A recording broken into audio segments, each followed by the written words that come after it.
Magandang araw po sa inyong lahat. Panibagong araw na naman na pakikipagsapalaran po at pakikipagbardagulan sa buhay at sa trapiko dito sa Metro Manila. Buhay driver po at bumabati at nagbabalik dito sa ating channel. Welcome back po sa ating channel at mabuhay po tayong lahat.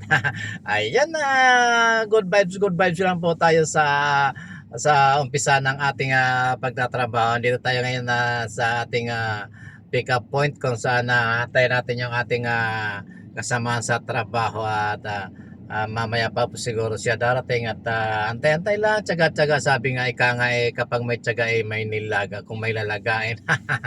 Ganyan talaga ang buhay ng isang Pilipino.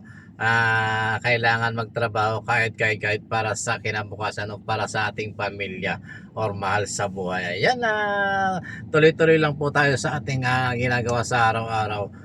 At mega love shoutout po sa ating mga kaibigang OFW at good morning, good afternoon, good night sa inyong lahat at magandang araw at magandang hapon, magandang gabi sa inyo kung nasaan sulok mo po kayo ng mundo naroon.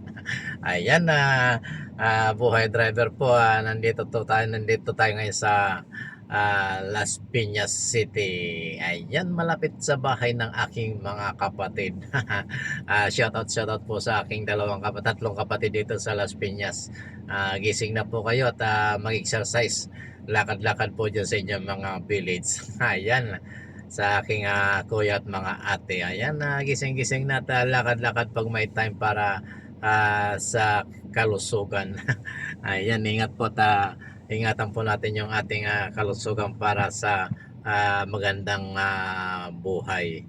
Ayan, sana doon sa mga kaibigan nating riders, ingat-ingat po tayo kasi yung mga nabalita doon sa nangyari sa may EDSA, ingat-ingat po tayo at maging alerto. Wag po tayong dadaan kung medyo alanganin yun ang mahilig yung sa linya sumusunod nako sa pagitan o between ng dalawang sasakyang tumatakbo, nako delikado po. Kung napanood nyo po yung balita ng isang rider na muntik-muntikan ng mauwi sa hindi maganda, sana ay mag-iingat po tayo lalo na po kung mayroon tayong mga angkas at naghahanap buhay po tayo. Ayan, ititext muna natin yung ating inaantay dito kasi kailangan na natin ipaalam na nandito na tayo. Sandali lamang po. Ayan, tuloy-tuloy na po tayo at shoutout din po sa ating mga kaibigan sa ating mga kapaligiran na lalo doon sa mga mahihilig ng marites at sana lahat ng ating pagkikwento na tungkol lamang po sa ating mga buhay, wag na po sa buhay ng may buhay.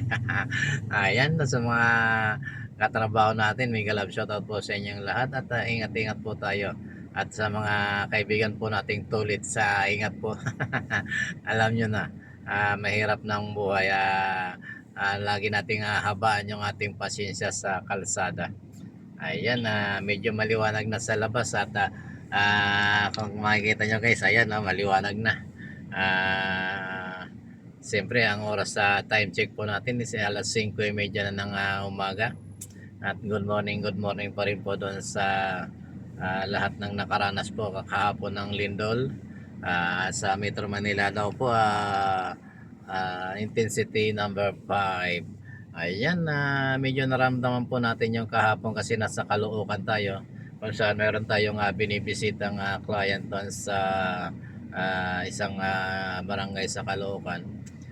Habang nasa sasakyan tayo kasi nakatigil tayo, kala ko merong gumagalaw sa sasakyan natin, umuugas siya pero wala naman tao, kaya nung makita ko yung isang poste na sumasayaw, sabi ko may lindol, kaya lumabas tayo na sasakyan at tumayo tayo doon sa medyo safe na lugar para kung sakaling lumakas man, hindi tayo masyadong mapinsala. Ayan, safety first po sa lahat ng ating mga kababayan.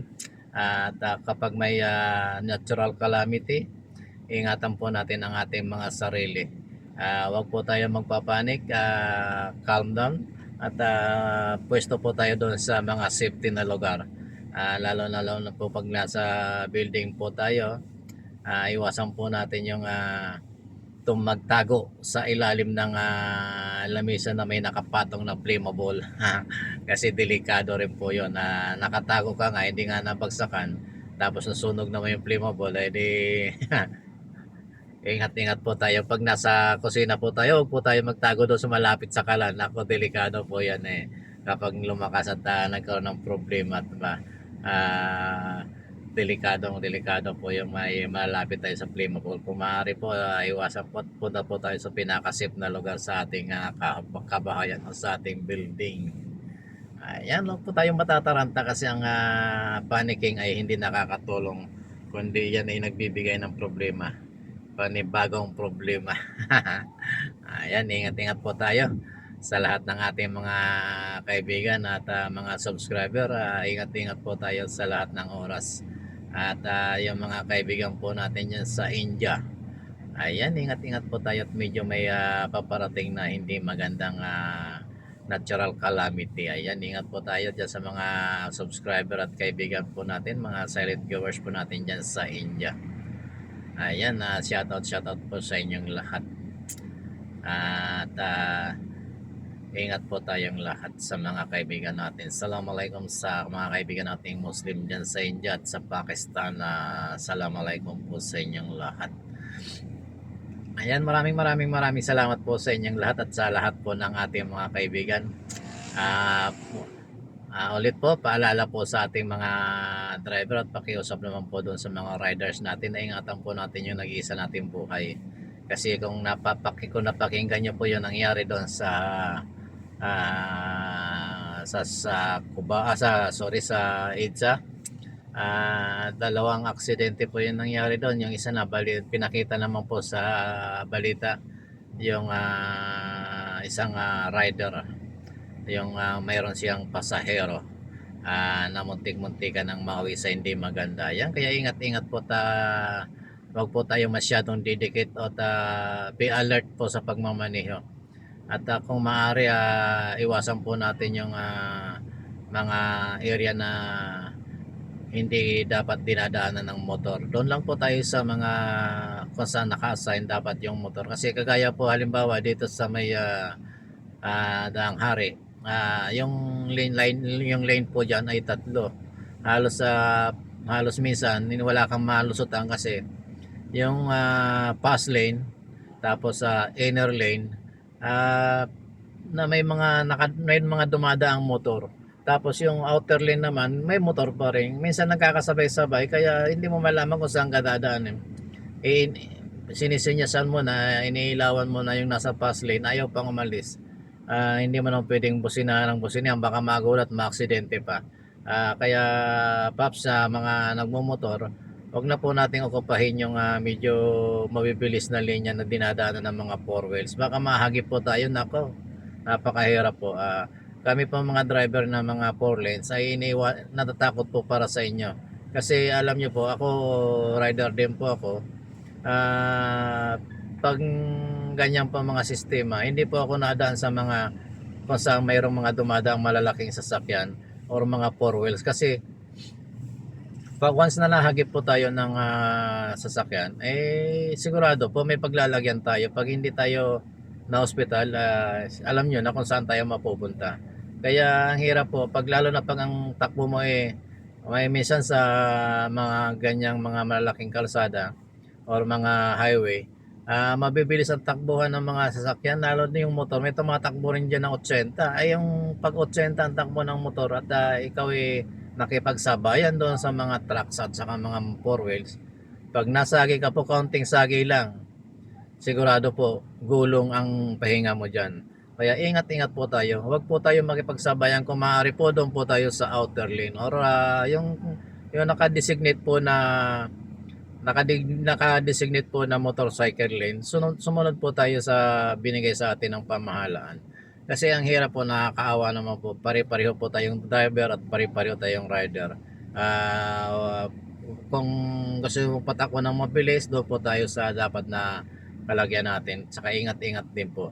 kasi nag-iisa lang po yung ating buhay at naghahantay po yung ating pamilya sa pag-uwi natin. At ingat po tayo. Maraming salamat po at pasensya na po dahil minsan po ah, iniilawan ko na yung ibang mga rider. Ayaw pa rin umalis doon sa dapat natin na daanan. Kasi alam niyo naman, minsan nagmamadali rin tayo kasi hinahabol natin yung oras. Kaso ay kung nakaharang po ay hindi po tayo makadaan, eh nagpapasensya tayo. Kaya lang paano na po kung ibang drivers po yung nakasunod sa inyo. Mahirap na po at kaya ingat po tayong lahat at pasensya na po at salamat po sa inyong pakikinig at panonood ng ating mga video. Maraming salamat po at ingatan po natin yung ating buhay at pagpalain po tayo ng Panginoon. Maraming salamat po. God bless po at salamat. Love you all. Ingat po tayo. God bless po. Ingat po.